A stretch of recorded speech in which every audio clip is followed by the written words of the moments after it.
हमारे हैदराबाद में कहावत है कि मामू की मिठाई की दुकान पर नाना की फातिया।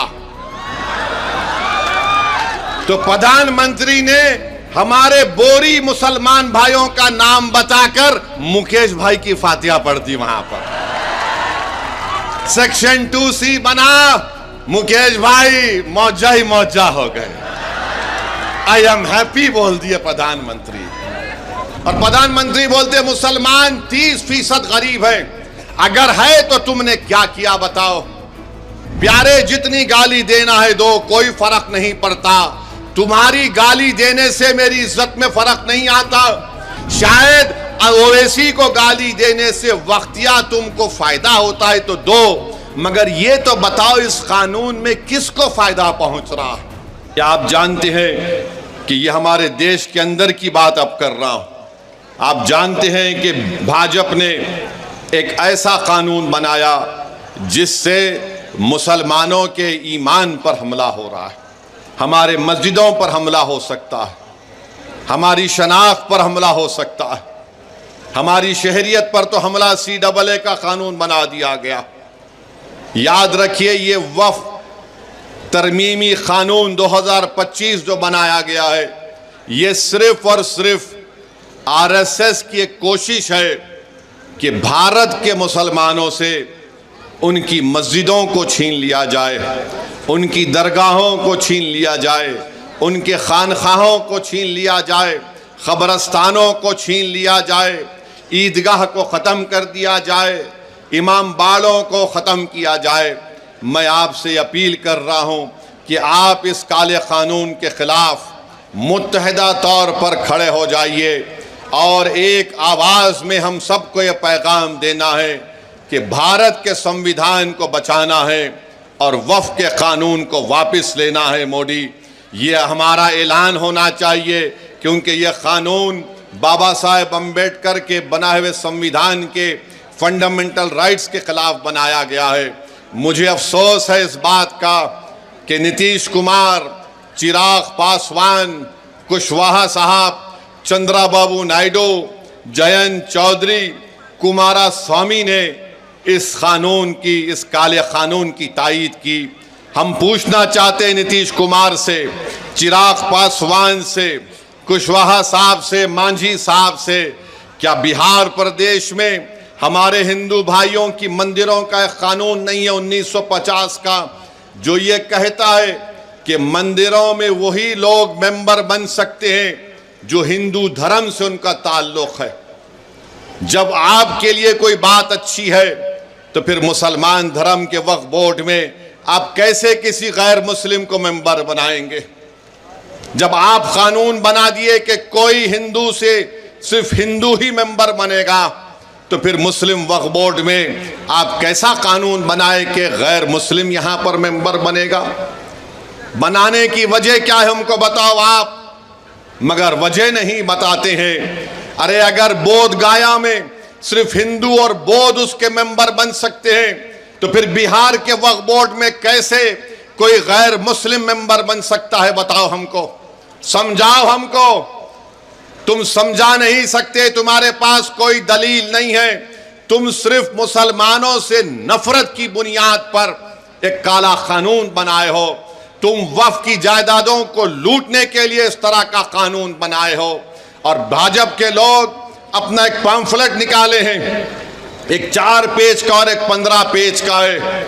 मैंने उसको पढ़ा, उसमें लिखते हैं कि मुसलमानों में 30% लोग गरीब हैं।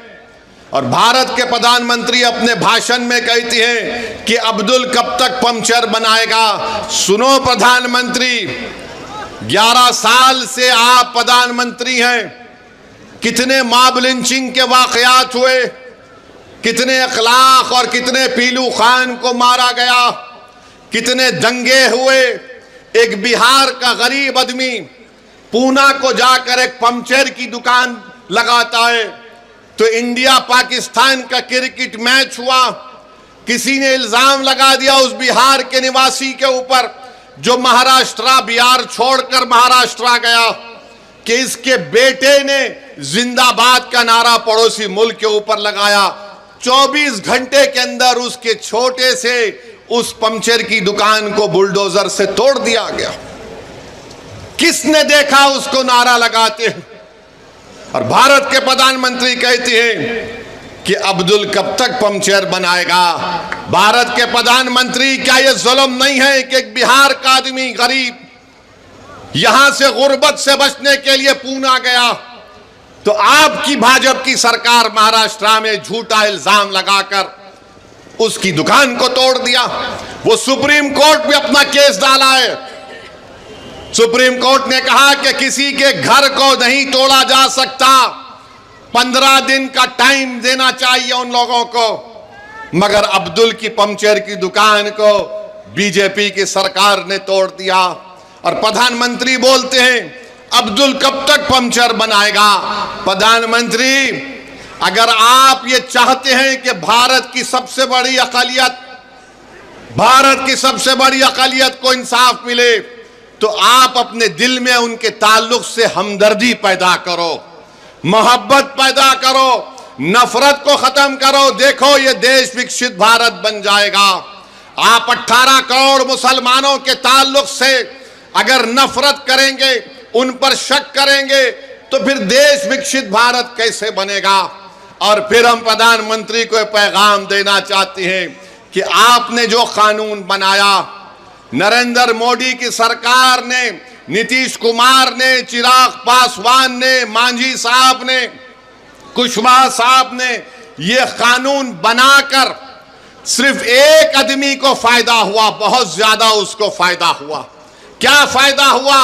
वो देश का सबसे दौलतमंद आदमी है जिसने एक मुस्लिम वक्फ की जायदाद के ऊपर जो यतीम खाना है, यतीम खाने को उसने गैर कानूनी तौर से खरीद लिया और उसके ऊपर उसने गरीब लोग बोलते, मीडिया बोलते कि 1000 करोड़ का अपना घर बनाया। तो सुनो प्रधानमंत्री, अब्दुल सुबह अपने घर से जरूर निकलता है, मगर अब्दुल जब अपने घर से निकलता है वो अल्लाह की जात पर तवक्कल करता है।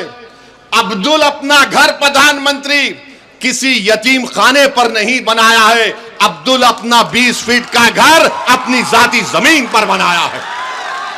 ये अब्दुल में और उसमें फर्क है। प्रधानमंत्री, आपको अब्दुल से मोहब्बत नहीं, आपको मुकेश से मोहब्बत है, इसीलिए आप ये कानून उसके लिए बनाए हैं।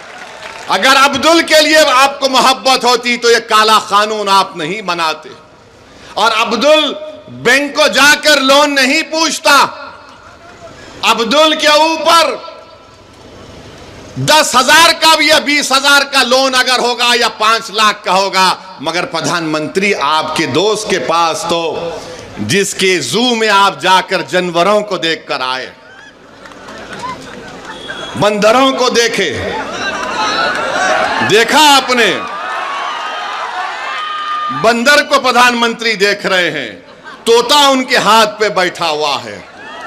तो प्रधानमंत्री यही समझते हैं कि सब तोतों को हाथ पे बिठा लूंगा या किसी को बंदर बनाकर देखूंगा। प्रधानमंत्री ये चंपारण की सरजमीन है, एक राजपूत शेर के तौर पर बैठा हुआ है ढाका में। आप क्यों बना यह कानून? सेक्शन 2C किस लिए बनाया गया, बोलो हमको। हमारे हैदराबाद में कहावत है कि मामू की मिठाई की दुकान पर नाना की फातिया। तो प्रधानमंत्री ने हमारे बोरी मुसलमान भाइयों का नाम बताकर मुकेश भाई की फातिया पढ़ दी वहां पर। सेक्शन 2C बना, मुकेश भाई मौजा ही मौजा हो गए। आई एम हैप्पी बोल दिए प्रधानमंत्री। प्रधानमंत्री ये क्यों किया आपने? ये कानून ये बना दिया कि अगर जितने बिहार में आसार कदीमा के तहत मस्जिदें होंगी जो दर्जे वक्फ हैं बिहार वक्फ बोर्ड में, वो वक्फ की जायदाद नहीं रहेंगी, आसार कदीमा उसका मालिक होगा। जो जालिम लोग टीवी चैनल पर बैठकर आदिल हसन से असदुद्दीन ओवैसी को गाली देते हैं, प्यारे जितनी गाली देना है दो, कोई फर्क नहीं पड़ता। तुम्हारी गाली देने से मेरी इज्जत में फर्क नहीं आता। तुम्हारी गाली देने से मेरी शोहरत में कमी नहीं आती, तुम्हारी गाली देने से मेरी रात की नींद खराब नहीं होती। हाँ, अगर तुमको फायदा होता है, क्योंकि तुम्हारे दिलो दिमाग में एक बीमारी है नफरत की। शायद ओवैसी को गाली देने से वक्तिया तुमको फायदा होता है तो दो, मगर ये तो बताओ इस कानून में किसको फायदा पहुंच रहा है? कुछ फायदा नहीं है मुसलमानों को। और प्रधानमंत्री बोलते मुसलमान 30% गरीब है। अगर है तो तुमने क्या किया बताओ? अगर है तो बताओ तुमने विजारत अक़लियती बहबूद, मिनिस्ट्री ऑफ माइनॉरिटी अफेयर्स, वहां पर मौलाना आजाद की फेलोशिप बंद कर दी। जो अक़लियतों के बच्चे, जिसमें मुसलमान, सिख, ईसाई, बौद्ध और जैन धर्म के हैं, जो पीएचडी कर रहे हैं, उनको पैसे नहीं देगी सरकार, तो गरीबी आएगी नहीं आएगी? जो मुसलमानों के बच्चे, सबसे ज्यादा ड्रॉप आउट रेट पूरे देश में अगर आप देखेंगे किसी समुदाय का है तो मुसलमानों का है, जो चौथी जमात में, 5वीं जमात में अपना स्कूल छोड़ देते हैं। क्यों छोड़ते हैं? क्योंकि अब्दुल चाहता है पढ़ाना अपने बच्चों को, मगर अब्दुल के पास घर में खाना खिलाए या फिर बच्चों को पढ़ाए। तुमने प्री मैट्रिक स्कॉलरशिप को 9वीं क्लास से कर दिया, जबकि हम पुकार रहे कि अरे चौथी, 5वीं, 6ठी जमात में करो। तो नरेंद्र मोदी ने कहा नहीं नहीं, अब्दुल नहीं पढ़ सकता चौथी, 5वीं, 6ठी जमात, वो 9वीं जमात में आया तो स्कॉलरशिप मिलेगा। अरे अगर जो चौथी, 5वीं, 6ठी, 7वीं पढ़ेगा तो 9वीं को पहुंचेगा ना। प्री में पोस्ट मैट्रिक स्कॉलरशिप हम पुकार कर कह रहे हैं कि बढ़ाओ, नंबर बढ़ाओ, नंबर बढ़ाओ, मगर बीजेपी बोलती हम 1 लाख को दे रहे। अरे जालिमो, तुम झूठ बोल रहे हो। तुम नंबर नहीं बढ़ाने की वजह से हर साल डिग्री में हमारे कम से कम 5 लाख बच्चे स्कॉलरशिप से महरूम हो जाते, और बढ़ाने के लिए सिर्फ 1000 करोड़ की जरूरत है, 1500 करोड़। मगर मोदी ने बोलेंगे अब्दुल पंक्चर बनाता है। मोदी जी, दलील देकर कह रहा हूं, झूठ नहीं बोल रहा हूं। आप मेरे दलील का जवाब नहीं दे पाओगे। अरे अब्दुल अगर गरीब है तो हुकूमतों ने हमको गरीब बना दिया। अब्दुल अगर पंक्चर की दुकान पर काम कर रहा है तो किसी हद तक अब्दुल के बाप की भी जिम्मेदारी है, क्योंकि अब्दुल के बाप ने समझा ये सामाजिक इंसाफ की बात कर रहे हैं, ये सेकुलरिज्म की बात कर रहे हैं। हमने सबका साथ दिया, कभी सामाजिक न्याय पर दिया, तो कभी यादव मुसलमान इत्तेहाद के नाम पर दिया, तो कभी हिंदू मुस्लिम इत्तेहाद के नाम पर दिया।